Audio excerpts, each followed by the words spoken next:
Kaspar, tu esi mūsu kino domnīcas vadītājs, bet mēs par tevi neko nezinām. Kāds ir tavs lielākais nedarbs?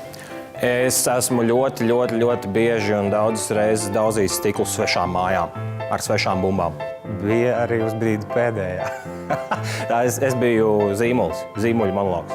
Stulbs un vēl stulbāks. Es sapratu, ka man pasaulē ir daudz līdzīgu draugu. Labrīt! Labrīt, es droši vien pamostos. Paldies! Mammai, tētim, māsai, brālim. Ar aktrisi, kura vēl nav filmējusies kopā ar kādu citu. Pirms brīža, kad es atbildēju uz otro jautājumu. Džims Kerijs. Jā, Džims Kerijs. Man on the Moon. Man on the Moon.